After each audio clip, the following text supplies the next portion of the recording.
Mama Saliban. Saliban, Maria.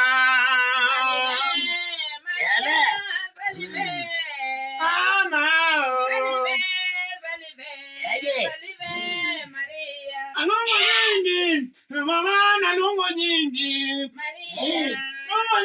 Anungo nyingi mini yaso.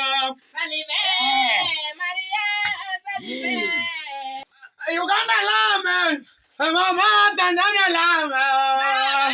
Kenya wote, Nairobi wote, Kenya wote nyingi. Maria. Aol mama aol. Awinjo maka muchangani. Nyasaye mne uru ya uchu. Aol. Oyaure kendo ma. Oyaure nya dibe. Oyaure. Abiro ka. Le mama wa matin. Jatelo chungane malo matin. Chungane malo jatelo. Dine. Awinjo ka mama okan maber.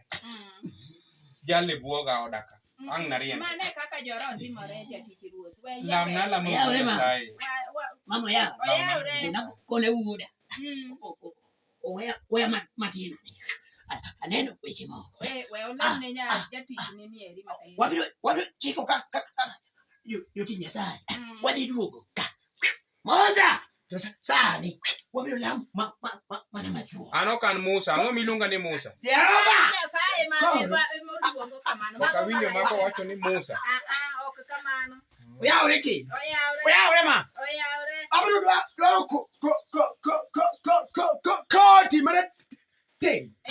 Odwaro koti mara ting. Odwaro koti mara ting. Dwaro koti mara ting. In gi koti mara ting e odika. Hey. Ting nitie. Nitiere jopolo. Odaka ne butaka. Yesu. Koti mara ting. Ane koti no buta. Gine apenji mama. Koso dipo ni jal ni wacho wach koti no nikech oseneno ka ng'aw koti mara ting e korot kacha. Kare ng'aw koti ka yani rop Nyasaye mose miye kamano. Min ng'ane koti. Koti biro. Machelo. Pena nyathina. Ng'ute koni be jaran. Winjo ng'uti koni ka samoro le. Ng'uta. Ng'uta. Nungo na jaramaga. Ok nungo ni ng'uti. Pena nyathina ken. Bito tienda kora chama ngomo miyo pek kayo.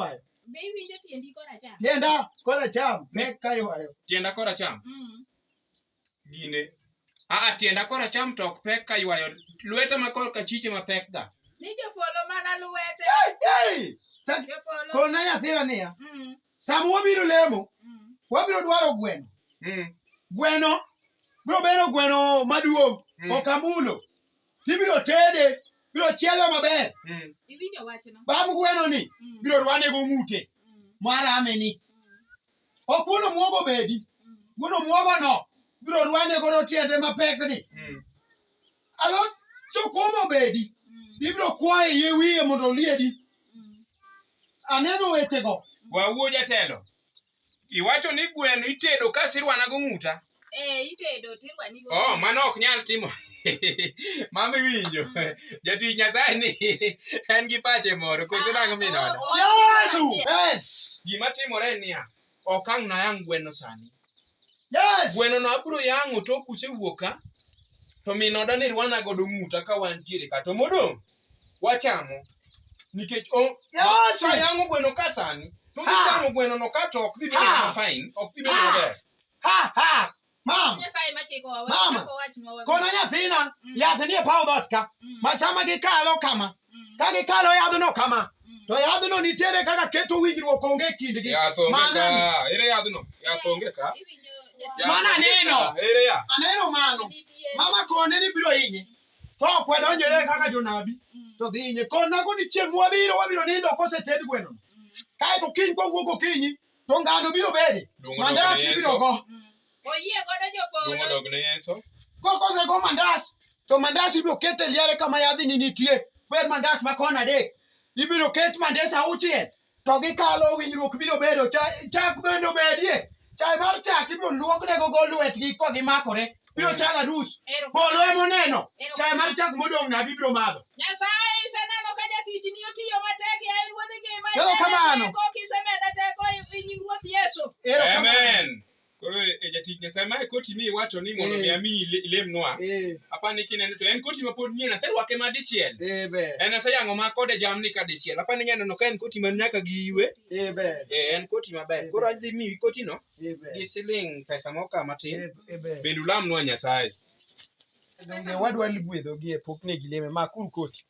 Iso macho fuku, macha koro. Macho kunde mwa. Jatich ruothiti mari nade wiwi. To macho koro mos rugo tijasa. Ari akono jalweny. Koro ma bedo ka. Iso pesa no fuku. Mak pesa. Ma bedo ka. Ko wali. Koro gi mak pesa. Makuru pesa. Imbe mak kama. Wagoni ero. An gi wach matin kapok ilemo. Mawe umako mara makuru kumaru. An gi wach matin. Kami gimoro ni ilamna Nyasaye.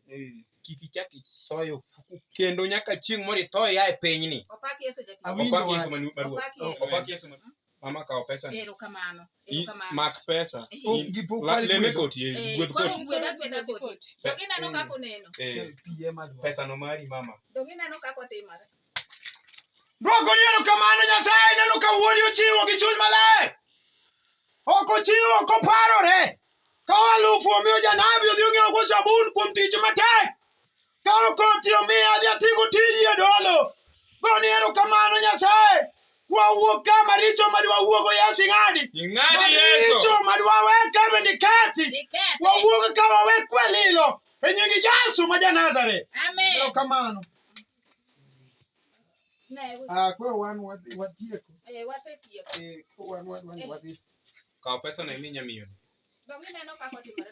Imaye pesa no nang'o to ne mamiye pesa. Koro mirembe omera. Mirembe mari. Mirembe mang'eny.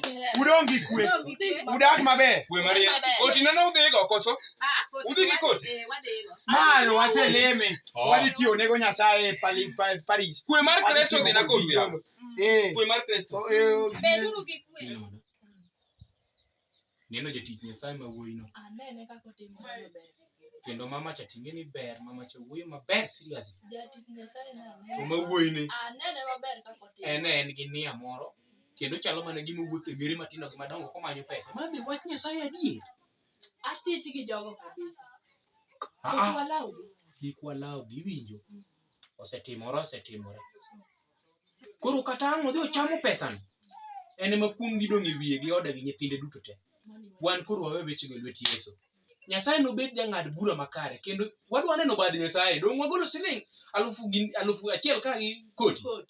Koti na ma jau mondo go oko gokinyi ka dhiang'o ga nguro gi jamni matindo gi gwen. E silota. Weya.